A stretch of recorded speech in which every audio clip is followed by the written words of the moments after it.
Mabuhay and welcome back to the channel. My name is Tez Milan, and you can hear my flip-flops. I am here in sunny Southern California hanging out with one of my closest girlfriends, and we're about to go watch her son, who is training to be a Filipino Pro Surfer, hit the waves today. So let's go on out to Salt Creek.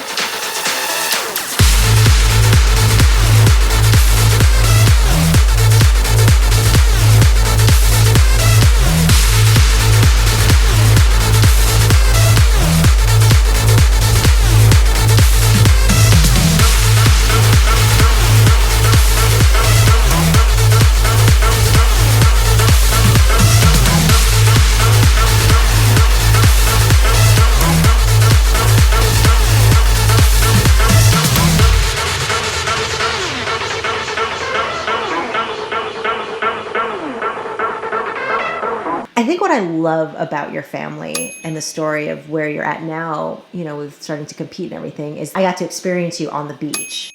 And that it grew from that love of being there and being together. It's a slow process. It is. A lot of parents, when we have like playtime at the beach, we'll meet up with them. A lot of them for the first time, they would like freak out because like, wow, your son's so far out of the water. It didn't happen overnight. It became his second playroom in a way. Exactly. It became part of the house. When did he start really putting a routine together? Oh, I'd say about 3 or 4 months ago.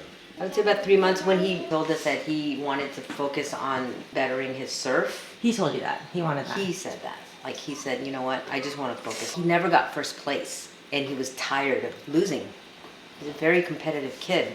Yeah. So he said, I need to get better. And so we put a routine together. Jason ended up getting a coach, and I started applying some of the things that I learned from when I was a trainer, working with pro surfers, and I started teaching him all the different little exercises. And because Jason surfs, he already knows the basic foundation of it. I remember you telling me that you had competed. Tell me again, like, what your history with the water is. Oh, I've been bodyboarding since I was 13 years old. Just started doing amateur contests. Then I watched all these guys that are going pro, like, I can beat those guys. I stepped out of college just to compete. I was trying to get sponsors. I finally got some sponsors and I started doing contests. I focused myself to be pro. I had some good results. Semifinals, quarterfinals, and a couple wins. I did it for a good couple of years, and I stepped away from it. Bodyboarding is not as big as it used to be. Then I started surfing, and I just fell in love with surfing. With Troy, I just wanted him to fall in love with the ocean. It was more than that for him. I wanted him to give him a taste of competition, and I entered him in a pushing division, and after that he was hooked to compete. I think he'll be ready to catch his own waves now.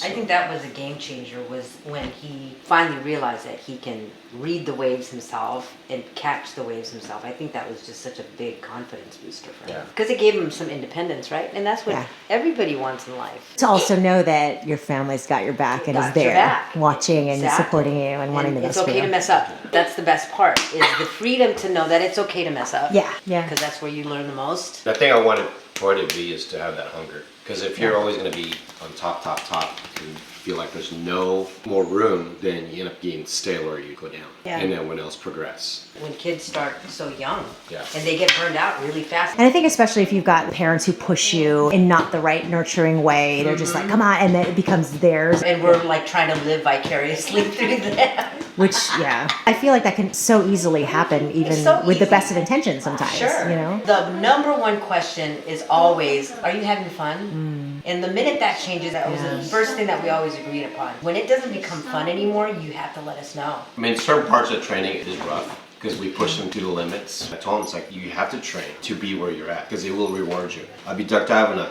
6-foot whitewash and I pop up, he's right next to me. It's like, wow. Sometimes I go ahead of you now.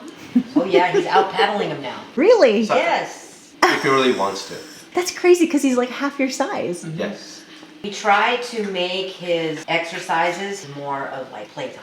So it doesn't feel like he's working out, because we have to remember he's only 8. Instead of saying, okay, I want you to do like 10 squats, I just tell him to jump the stairs. Right. The goal So that- comes from him though. It's always been like, when you're ready to compete, let us know.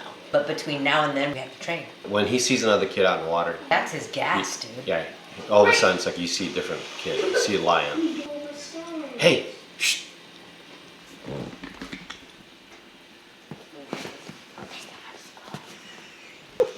Get out there and start warming up your legs with the skateboard. I'm so amazed at this collection over here. What, I the- can't wait the for you to surfboards? share that with me. Yeah. Yeah, every board's different. They don't look the same. Yeah. Certain boards are for certain size, for certain type of waves. If it's a mushy wave, you want a board that's got or a flatter rocker. When the waves are pumping, you need something with more rocker. Rocker means like curve in the bottom. And this is Troy's board. When the waves are smaller, this one has got a flatter rocker, and it's a little bit thicker, easy to ride. So he might ride this today, I'm not sure. He loves this one right here. It's his new board.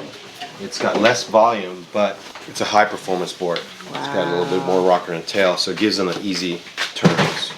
He's in love with this board. Oh, Charlie got it. Charlie's gonna run away. I know. So his skateboard, what we did, is not your typical skateboard. We have these things that attach on the trucks. It gives it a flex. It feels like you're surfing. Get that surfing feel. How old were you when you started to surf? Wait, you mean like how did it happen? 8 months ago, when I was 8 months. You started to surf when you were 8? Months. 8 months. Yeah, my dad was helping me surf. Do you remember that? No, but my mom told me. I have a skateboard. You have a skateboard? Yeah, you want me to ride it? I'd love to see that. Go this way and do your backside bottom turn. You gotta lower your legs a little bit.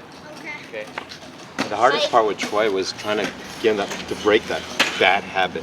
You didn't want to wait until he's older to Yeah. break that habit. It's in his subconscious Yes. to do it that way. I'll ask him, what do you think you did wrong in this way? And I let him answer it. Do you understand? It's like in school, you don't like your teacher telling you like what you did wrong. Sometimes they ask you Yeah. to get you involved. Like, okay, it goes in your brain Yeah. a lot quicker and Yeah, sure. understand more.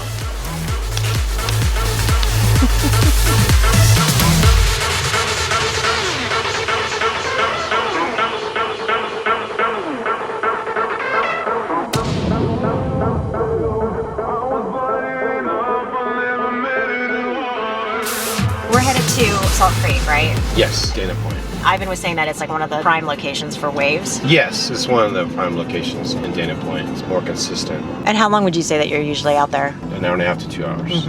And if it's really good, we'll be out there for longer than that. So Ivan mentioned several beaches that you go to depending on the tide and the waves. Yeah. There's this one. She also mentioned Strand's another one. There's strands right down the street. Yeah. Go to churches in San Clemente, and there's T Street also in San Clemente. There's a lot of spots. You just gotta know the spots when it's starting to swell. This is a sign of a person that is not a weekend warrior because of the tan line. That means he surfs during the winter too. Yeah, that's right. That's dedication right there. Right there. In the flesh, literally.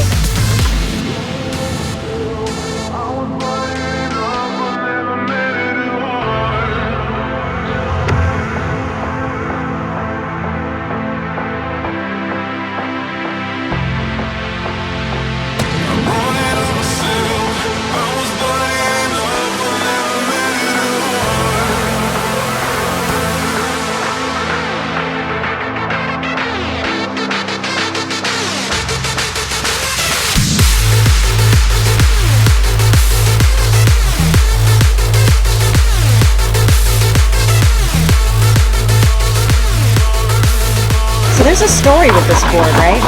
It's shaped and designed by Graham Smith, who is Jordy Smith's father. Jordy Smith is a pro surfer as well from South Africa. When Troy was like not even a year old, we took him to the US Open, a big competition in surfing. Yeah. And he took a picture with Jordy Smith. And now he's riding his dad's board.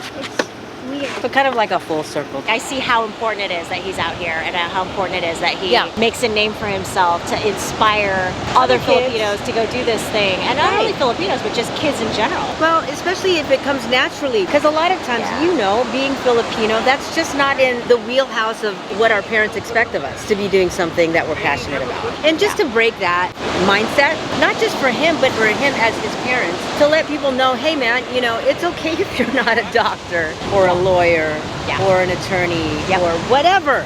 And here's the thing too, is that I feel like Filipinos, when they set, I mean like any person, but especially Filipinos, when they set their mind to something, they excel. Super Really, manifestors. they crush, yes, it's blown open, you know, in terms of what's possible for us, what we think is possible for us. Like you as a parent, what you think is possible for your child is so different, like you're saying, than what our parents thought was possible for Absolutely. us. But they were just laying the foundation too. Totally. That time frame, the things that they did, your mom did, my dad did, Yeah. was so out of the box.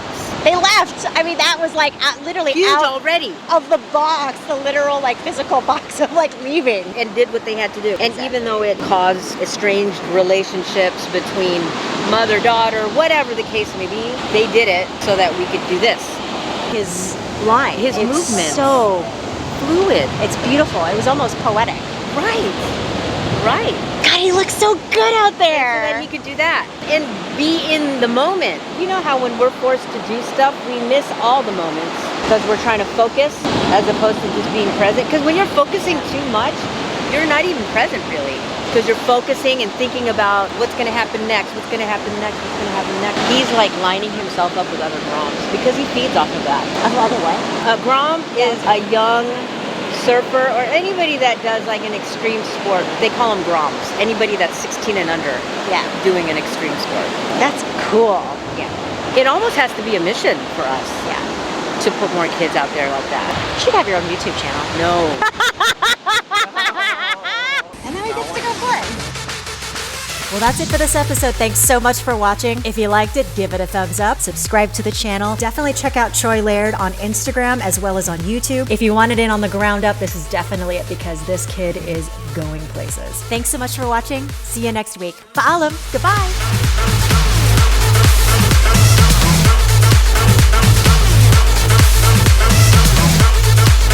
Don't look so annoyed, Dad. No, it's a daily thing. I'm used to it. Okay.